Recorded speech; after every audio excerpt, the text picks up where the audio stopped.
And we're back. What's up, everybody?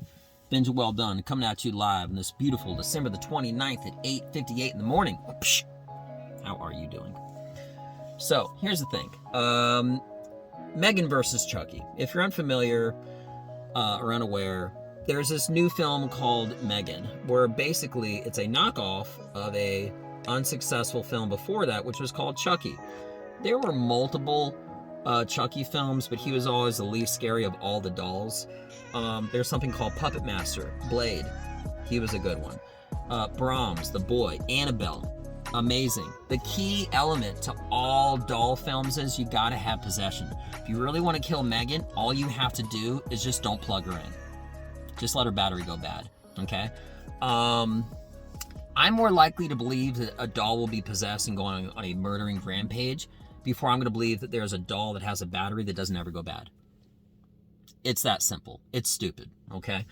Now, out of all of the dolls, what's interesting, or lack thereof, whatever, is that Chucky was the only actual doll that talked. It was probably the scariest thing about him. He wasn't ever scary. He was just creepy. But it was an interesting backstory, because Chucky is basically a murderer who was an actual guy, and he like put his possession, like some spell, into this doll, and then as he was running away from the police like shot him, and they didn't really kill him, but he transferred his essence into that doll. So they're like, oh, we killed the bad guy. He was such a bad guy, you know, but he survived and he was in this doll, and he continued to carry out through the years. Something else that I don't like about this new Megan film is the fact that I feel like they're doing that whole thing that they're doing nowadays, where they're replacing a male lead with a female lead. They're trying it. You can tell in the eyes it's Chucky. I'm telling you, it's Chucky. 110%. It's just a female Chucky. It looks almost exactly alike, but you can tell it's in the eyes. You know, I think that the best part of all horror films is not having a strong male lead. It's having a strong female lead. But when the female is supposed to... Perfect example. Nobody wants to see or believes that a 110-pound woman is going to go down a stairwell in an action film and single-handedly beat up savagely multiple 250-pound guys on the way to a bottom while she's trying to run out the door. This whole thing about women overpowering guys, if it's jiu-jitsu, that's different. But this whole hand-to-hand combat stuff, if there's a guy that looks like he's a linebacker and he has no skill in fighting at all, and he just tackles a 110-pound lady, she's going to the ground. Plain and simple. This whole thing, you know, like, let me back up. You can have a strong lead in a female lead in a horror film, and they make the best. But it's not because of their strength.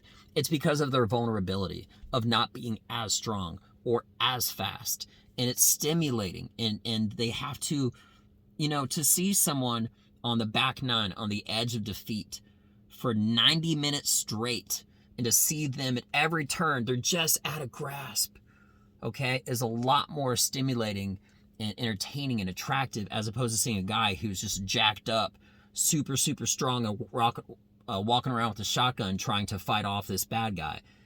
It's just, you know, the scales are supposed to be uneven, which makes it entertaining. It makes you want to keep watching every single second of it, you know? You can also have a strong female lead who is an ass kicker, but she's got to have like guns and weapons and stuff like that. You know what I mean? Think about Alien number 1. That's the baddest ass film ever out of all films. She's like number 1 hardcore badass girl. And at no point did some guy come to like rescue her or something like that. No. Girls can kick ass all on its own, but put it in a premise that it actually makes sense. Either make them vulnerable and make them smart, and they edge out the bad guy, or give them enough guns or supplies to where they can really just kick ass. I think that women are the best when it comes to leads in horror films, and I also feel like if it's done right with weapons and stuff to give an advantage, I can believe that too. But as far as Megan versus Chucky goes, Chucky was dumb to begin with, but he still has the edge. Don't see Megan. Take a history lesson and watch Chucky. It's still not good. Okay?